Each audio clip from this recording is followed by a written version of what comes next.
The crimson sun of Xylos bled across the jagged obsidian peaks, casting elongated, skeletal shadows that wreathed with the swirling dust devils, painting the alien landscape in hues of deep violet and angry ochre. Within the heavily fortified War Council chamber, the air crackled with suppressed fury and the metallic tang of ozone, a byproduct of the barely contained rage emanating from the Vraxian High Command. Their defeat at the hands of the seemingly primitive humans of Earth was not merely a strategic setback. It was a profound and festering humiliation, a gaping wound in their centuries-long record of relentless and unwavering conquest, a stain upon their proud warrior ethos that demanded immediate and brutal retribution. Grand Admiral Thrax, his segmented chitinous carapace gleaming dully under the harsh artificial illumination of the chamber, slammed a multi-jointed fist of immense power onto the holographic display table, causing the projected image of the verdant blue marble of Earth to flicker violently, its serene beauty a stark contrast to the simmering rage within the Vraxian ranks. Primitive. They were primitive, I reiterate. Their energy signatures were negligible, barely a flicker on our advanced senses, their orbital defenses non-existent. A scattering of antiquated kinetic weapons and a handful of pathetic energy emitters. Yet, they routed 3 full battle fleets, annihilated legions of our finest warriors. The memory of the initial assault was a raw, festering wound that refused to heal. The deployment had been executed with textbook Vraxian efficiency, a swift and decisive application of overwhelming force. Waves upon waves of heavily armored landing craft, bristling with lethal weaponry, had pierced Earth's fragile atmosphere, their plasma cannons charged and primed, their elite shock troopers, bred for close-quarters combat and unwavering, almost fanatical obedience, eager for the visceral thrill of planetary subjugation and the swift eradication of any resistance. Then, the buzzing began, an insidious and unsettling drone that seemed to emanate from nowhere and everywhere at once.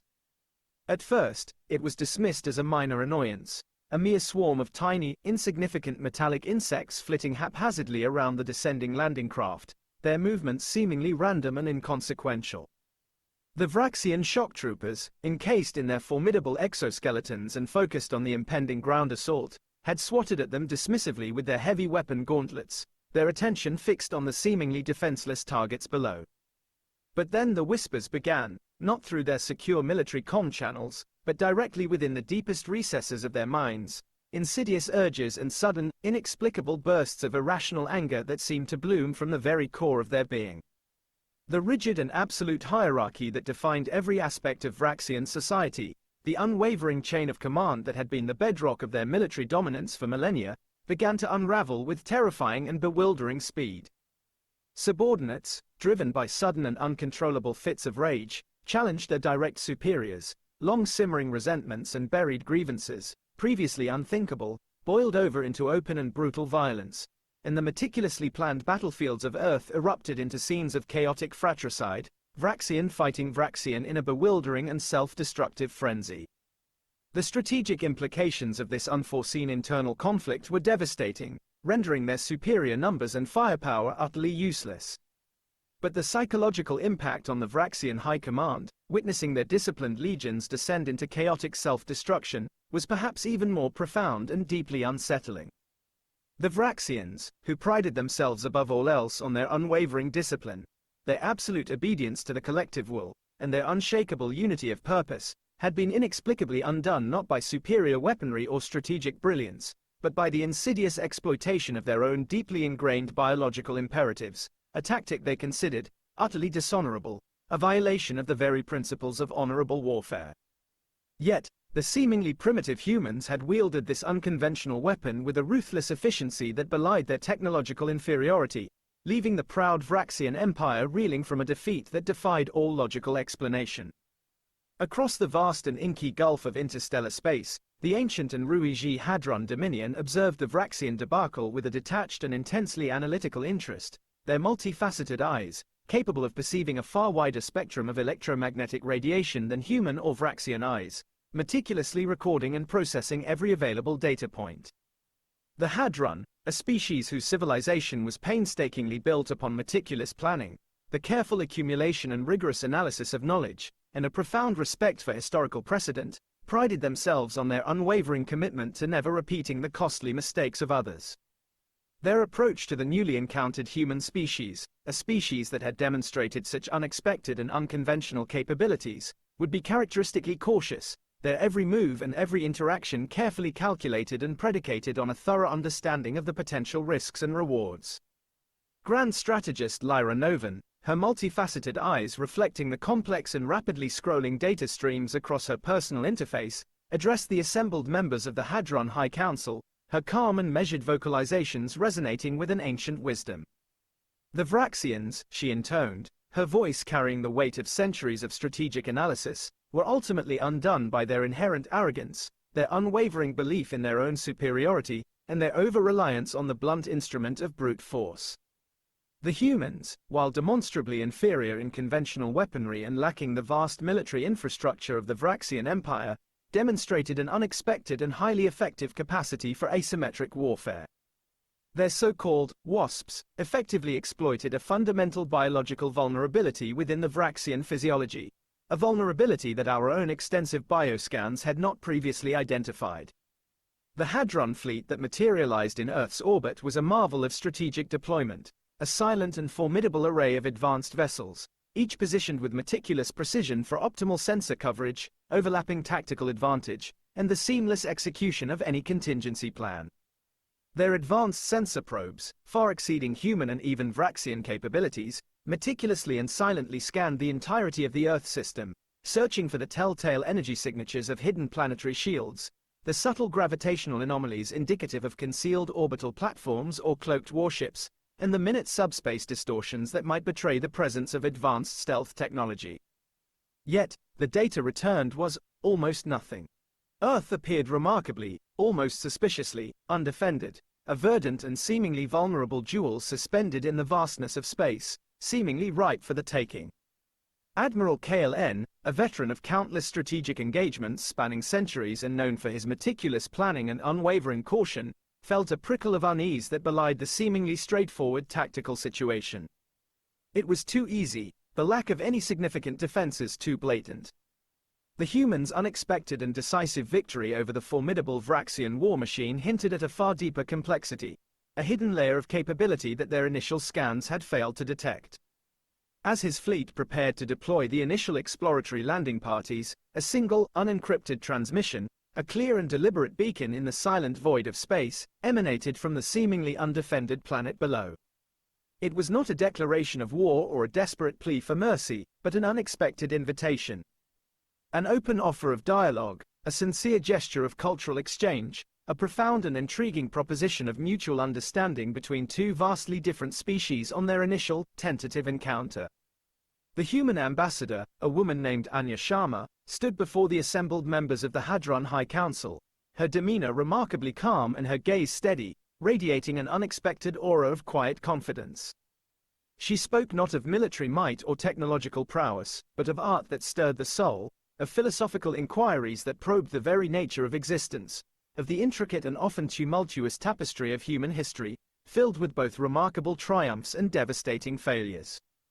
She offered them not the threat of hidden weapons or the prospect of a costly and ultimately pointless conquest, but the intriguing possibility of partnership, a unique chance to explore the vast and wondrous universe together, to learn from one another's unique perspectives, and to forge an unprecedented alliance based not on dominance but on mutual intellectual curiosity and shared exploration.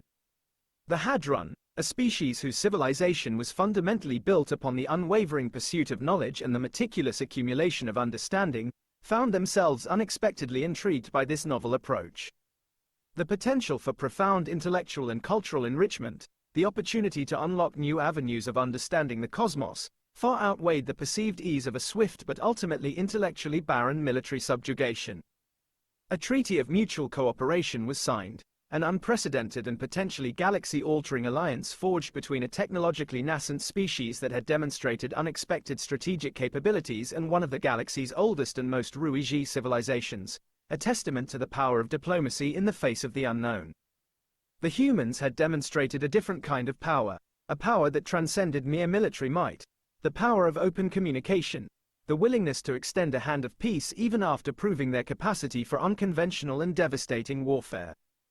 But the delicate and nascent balance of galactic peace, precariously built upon this unlikely alliance, was shattered with brutal and terrifying efficiency by the sudden and overwhelming arrival of the Cathuck Imperium. A vast, relentless, and seemingly unstoppable hive mind, the Cathuck were driven by a singular, all-consuming, and utterly alien imperative: to expand their dominion across the cosmos, to consume all biological matter in their path, and to assimilate all forms of life into their vast and undifferentiated collective consciousness, leaving behind only silent, barren worlds stripped of all organic material. Diplomacy was an utterly alien concept to the Cathuck, negotiation an exercise in meaningless futility. Their bioships, immense and terrifying organic constructs teeming with billions upon billions of chitinous warriors driven by the singular will of the hive mind, descended upon the unsuspecting planet of Earth like an inexorable and all-consuming swarm of locusts, their intent chillingly unambiguous and their sheer numbers defying comprehension.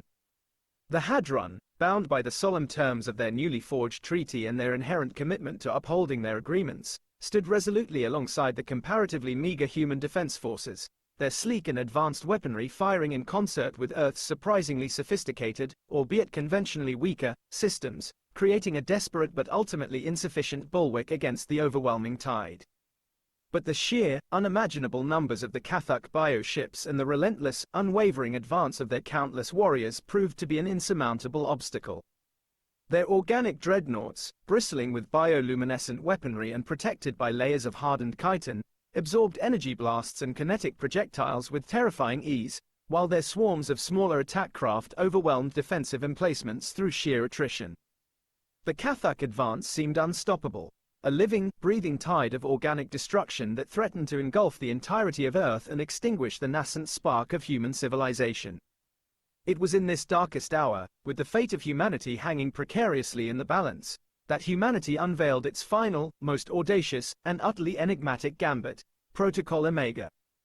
As the first wave of massive Cathuck bioships pierced the upper atmosphere, their organic hulls hissing and dripping with corrosive fluids, a shimmering, almost imperceptible field of energy, like the faintest distortion of light, rippled across the surface of the planet, encompassing the entirety of Earth within its invisible embrace. It wasn't a shield in the traditional sense, deflecting incoming energy weapons or absorbing the kinetic impact of massive projectiles. Instead, it appeared to manipulate the very fundamental fabric of space-time itself, creating an effect that defied all known laws of physics. Any matter, organic or inorganic, that crossed the invisible boundary of Protocol Omega was instantly, silently, and irrevocably translocated to an unknown destination. The initial effect was subtle, almost imperceptible amidst the chaos of the ongoing invasion. Then, fragmented and increasingly panicked reports began to filter in from the Cathuck vanguard, their simple neural networks struggling to comprehend the impossible. Entire formations of warriors, locked in their relentless descent towards the planetary surface, were simply vanishing mid-flight, blinking out of existence without a trace or any discernible energy signature. Massive bioships, moments before unleashing their devastating organic weaponry, abruptly ceased to exist, leaving behind only empty space where tons of living matter had been just moments before. Confusion, a sensation rarely experienced within the unified consciousness of the hive mind, rippled through the vast network, a momentary flicker in its otherwise unwavering and single-minded focus on assimilation. The terrifying and utterly baffling destination of these translocated entities was revealed soon after, not by human senses, but through the horrified and utterly bewildered probes of Hadrun long-range observation platforms, their advanced instruments struggling to reconcile the impossible data they were receiving. Deep within the heavily guarded core worlds of the Cathuck Imperium, on the primary planet of the hive mind, within the most sacred and heavily defended royal breeding chambers, the very heart of their reproductive cycle and the seemingly inexhaustible source of their relentless galactic expansion, alien matter was inexplicably materializing. Not in destructive explosions that would have alerted the hive mind to a conventional attack, but as inert intrusions, solidifying within the delicate biological processes of the breeding chambers, disrupting the fundamental reproductive cycles, and causing widespread chaos and primal panic within the normally unassailable and rigidly controlled heart of the Imperium. The seemingly unstoppable Cathuck advance over Earth faltered, their relentless momentum suddenly and inexplicably broken. The single-minded directive that had driven their relentless expansion across countless star systems was now fractured by a more primal and fundamental imperative: the immediate and desperate survival of the hive itself. The invasion of Earth, a seemingly insignificant and easily conquered target on the galactic fringe, had instantaneously transformed into a direct and catastrophic threat to their very existence, striking at the core of their reproductive capacity and their ability to propagate their relentless swarm. The vast, overwhelming, and previously unstoppable tide of organic destruction turned as one, its collective focus shifting with terrifying speed from the immediate conquest of Earth to the desperate and urgent need to understand and neutralize the unprecedented threat that had inexplicably materialized within their most sacred and vulnerable inner sanctum. A tense and utterly unprecedented truce was brokered, mediated by the bewildered and deeply unsettled Hadrun, who struggled to comprehend the alien logic of the Cathuck's sudden cessation of hostilities. The Cathuck, for the first time in their long and brutal history of relentless expansion and assimilation, had encountered a force that did not seek to meet their overwhelming aggression with conventional military might, but to bypass it entirely, to strike directly and with terrifying precision at their most fundamental biological vulnerability in a way that defied all known principles of warfare. In the decades that followed this extraordinary and improbable turn of events, humanity's reputation within the diverse and often wary galactic community underwent a profound and irreversible transformation. They were no longer viewed as a primitive and insignificant upstart, easily conquered or simply ignored in the grand scheme of galactic affairs. They were now the humans of Earth, the seemingly fragile species that had somehow managed to defeat a seemingly invincible and technologically superior empire with swarms of buzzing insects, outwit a meticulous and strategically brilliant dominion with invisible and intangible defenses, and bring a relentless and unstoppable hive mind to its knees with a planet-wide teleportation system that targeted the very heart of their reproductive cycle. They were a paradox, a species that defied easy categorization. Capable of immense creativity and ruthless efficiency in the art of war, yet surprisingly willing to extend the hand of peace and cooperation even after demonstrating such formidable and unconventional power. Fiercely protective of their own and their hard-won sovereignty, yet also demonstrating a capacity for strategic restraint and a surprising degree of empathy that bordered on the enigmatic for many other galactic powers. They had shown the galaxy that true power was not solely measured in the size of one's battle fleets or the destructive potency of one's weaponry, but also in the adaptability of one's mind, the unexpectedness of one's actions, and the willingness to think beyond the conventional parameters of conflict. The galaxy watched them, no longer with condescension or dismissive indifference, but with a newfound respect tinged with a healthy and often unsettling dose of unease. For they had learned a profound and unforgettable lesson: that under the unassuming exterior of the human species lay a strategic depth, a capacity for unconventional innovation, and a potential for the unforeseen that made them a force to be reckoned with, a true wild card in the intricate and often treacherous game of interstellar politics. And in the quiet corners of countless star systems, whispers began to circulate among the diverse species of the galaxy: never underestimate the humans of Earth. Their most potent weapon was not their still-developing technology, but their very humanity, their adaptability in the face of the impossible, their surprising capacity for strategic restraint, and their utterly baffling and sometimes terrifying capacity for a mercy that could be far more unsettling than any act of outright aggression. The echoes of the Vraxian defeat, the unprecedented alliance with the Hadrun Dominion, and the utterly baffling retreat of the seemingly unstoppable Cathuck Imperium resonated through the long and often bloody corridors of galactic history, a lasting and enigmatic testament to the enduring human paradox. The galaxy had learned a valuable and potentially life-saving lesson. Sometimes, the greatest strength lies not in overwhelming force, but in the unexpected whisper of a biological weapon, the unseen defense woven into the fabric of space-time, and the audacious act of targeted restraint that strikes at the very heart of an enemy's being. And humanity, the once primitive blue orb on the galactic fringe, had become a silent, unpredictable, and undeniably influential force, forever shaping the unfolding destiny of the cosmos with their unique and often bewildering spirit. The treaty between humanity and the Hadrun Dominion blossomed into a remarkable and transformative era of unprecedented cultural exchange, enriching both species in profound and unexpected ways. Hadrun scholars, their multifaceted eyes gleaming with an insatiable intellectual curiosity, descended upon the vibrant and often chaotic world of Earth, eager to immerse themselves in the vast repositories of human knowledge contained within their sprawling libraries, the diverse and often emotionally charged expressions of human creativity displayed in their bustling art galleries, and the complex and often deeply moving sonic landscapes of their vibrant music halls.